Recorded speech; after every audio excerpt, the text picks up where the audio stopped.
नमस्कार, आपकी अदालत में आपका स्वागत है। मैं आपके साथ मुरली मनोहर और आप देख रहे हैं नेशनल कवरेज। जी हाँ, आपने सही सुना, आपकी अदालत।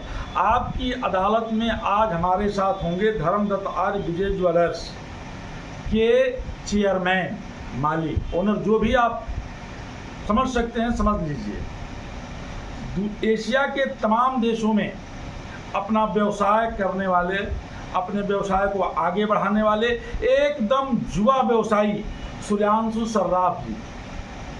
सुधांशु सर्राफ जी, आपके अदालत में आपके ऊपर मुकदमा ये चल रहा है कि आप एशिया के तमाम देशों में अपने व्यवसाय को आगे बढ़ा रहे हैं। कैसे बढ़ा रहे हैं? जैसे कि अभी तो हम रिसेंट में हांगकांग से होके आए हैं। वहाँ पे सबसे बड़ा डायमंड शो लगता है। उसमें हमने सब चीज़ देखा कि कैसे क्या आगे बढ़ने के लिए क्या किया जा सकता है और हमारे मऊ में क्या चीज़ आनी चाहिए। नए नए डायमंड की क्वालिटी, नए नए डिज़ाइंस, ये सब मऊ में ले आने का मेरा कार्य है और कस्टमर को पहनाने का मेरा कार्य। अब आप धीरे धीरे अंतर्राष्ट्रीय व्यवसायी होते जा रहे हैं। जी, युवा अंतर्राष्ट्रीय व्यवसायी होते जा रहे हैं। उम्र भी आपकी बहुत कम है, हमको लगता है कि नियर अबाउट जो है 26-27 साल के अंदर ही आप होंगे।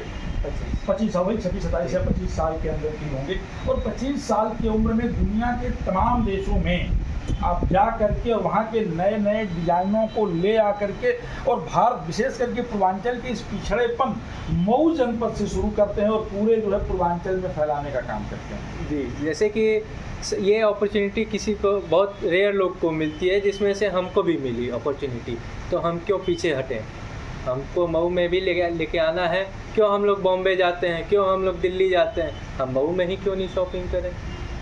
जी जी, आपके दादाजी धर्मदत्त आर्य ने सोने की दुकान खोली, उनके भी पिताजी ने खोला था। लेकिन ये जो दुकान थी, जो ये सोने का धंधा था, ये पूर्वांचल के कुछ जिलों में जैसे गाजीपुर, मऊ, बलिया, आजमगढ़ में सीमित था। आप अचानक से इसको जो है इतने कम उम्र में लेकर के जो है दुनिया के तमाम देशों में भाग रहे हैं। जैसे कि बचपन से देखे हुए आ रहे हैं हम लोग के ज्वेलरी और सोना चांदी हीरा और भी रत्न होते हैं, तो हीरे पे लोगों का ज़्यादा आकर्षण होता है। तो वही चीज़ लेने के लिए मऊ से लोग जाते हैं बॉम्बे, दिल्ली, यहाँ तक कि बनारस भी नहीं जाते हैं, बहुत दूर दूर तक जाते हैं। तो वही चीज़ हम मऊ में ले आना चाह रहे थे और वो चीज़ ले आने का प्रयास मेरा जारी है। आप अपना जो है प्राथमिक गुरु किसको मानते हैं ज्वेलरी के क्षेत्र में? मैं तो अपने दादा को इंस्पायर करता हूँ कि वो, उन्होंने ही मुझे सब चीज़ सिखाया है, लिखना पढ़ना, वही खाता और कैसे कस्टमर से मेन रिश्ता बनाना, ये चीज़ उन्होंने मुझे सिखाया है। तो मैं और कुछ कहानियाँ बताएंगे दादाजी की और आपके बीच में जो बचपन में हुआ करती थी। बचपन में जैसे हम स्कूल से आते थे, दादा मेरा घर पे वेट करते थे, मेरा कपड़ा और खाना वगैरह सब पैक करा के अब गाड़ी में रखे रहते। मैं स्कूल बस से आता था, वो मुझे अपने गाड़ी में बैठाते थे और दुकान आता था। मैं यहीं पे जो भी करना होता, चेंज करना और सब चीज़ करना दुकान पे ही होता था और आके यहाँ पे दादा के बगल में बैठे रहना, उनके साथ वो क्या कर रहे हैं सब चीज़ को एब्जॉर्व करना, ये सब चीज़ हमने सीखा। दादाजी को कैसे लगता था कि आप जो है आगे चल करके बहुत बड़े जो है युवा व्यवसायी बनेंगे, दुनिया के तमाम देशों में काम करेंगे? आपके पिताजी भी तो थे जी, लेकिन जितना आपके दादाजी ने आपको महत्व दिया व्यवसाय में और बहुत कम उम्र में जो महत्व दिया, उनको वो कैसे कॉन्फिडेंस में रहते थे कि आप आगे जाएंगे? देखिए दादा और पोते की तो आप जानते ही हैं कि कैसी रिश्ता होता है, बेटे से बढ़ के होता है। तो लेकिन वो कॉन्फिडेंस में हमेशा रहते थे कि आप उनके व्यवसाय को आगे ले जाएंगे। अब उनको मेरे में कुछ खूबियाँ लगती होंगी, इस वजह से उन्होंने अपने साथ मुझे रखा है। आपने दादाजी से ढेर सारी चीज़ों को सीखा। जी जी जी, खाना पीना रहना सोना सब उन्हीं के साथ मेरा रहता था। सुधांशु जी, एक सबसे बड़ी बात ये है कि आप एकदम नौजवान हैं, 25 साल के हैं और ठीक है, ये आपको जो है पूर्वजों के द्वारा मिला हुआ है, लेकिन आप इसको निरंतर आगे बढ़ाने का काम कर रहे हैं। कभी आपके मन में घमंड आता है कि मैं इतने बड़े सोने की दुकान का मालिक हूँ? जब मेरे दादा को घमंड नहीं आया तो मुझे क्यों आएगा घमंड। चाहे मेरे पिताजी हों, चाहे मेरे परदादा जी हों, किसी को घमंड नहीं आया तो मुझे क्यों। ये चीज़ हम लोग को संस्कार मिलते हैं कि घमंड नहीं करना चाहिए किसी भी चीज़ का, बस यही है। आपका प्रारंभिक शिक्षा दीक्षा कहाँ से हुई थी? सब मऊ से हुई है हमारी और डायमंड का जो है बॉम्बे से हुआ है। यानी आप डायमंड की शिक्षा लेने के लिए बॉम्बे गए हुए थे। जी। बॉम्बे के किस कॉलेज से आप पढ़े थे?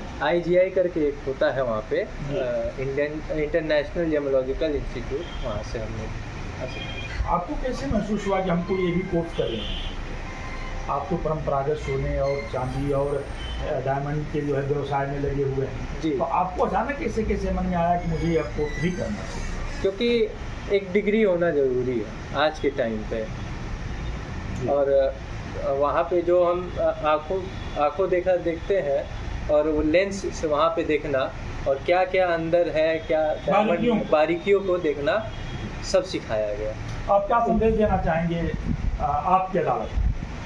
आपकी अदालत में हम ये संदेशा देना चाहेंगे, आइए ज्वेलरी खरीदिए, हमारे यहाँ से कम रेंज में, कम रेट में आपको बढ़िया चीज़ मिलेगा। विश्वसनीयता की पूरी गारंटी। जी जी जी। अब मैं चौथी पूछता हूँ, तो आप समझ ही सकते हैं फिर कितना भरोसा कस्टमरों का है। तो आपकी अदालत में आज हमारे जो खास मुजरिम थे, सुधांशु सर्राफ जी, बड़े बेबाकी से कहा कि हम चौथी पीढ़ी के वरासतदार हैं। हमारी 3 पीढ़ियां इसी व्यवसाय में अपने जीवन को गंवा चुकी हैं।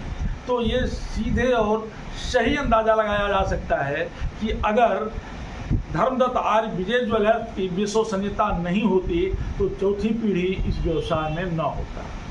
तो आप समझ सकते हैं, आप आइए और बड़े विश्वास के साथ इस दुकान से सोना खरीदिए। मुरली मनोहर के साथ प्रिंस की खासी कोटा बने रहिए मेरे साथ और देखते रहिए आपकी अदालत। धन्यवाद।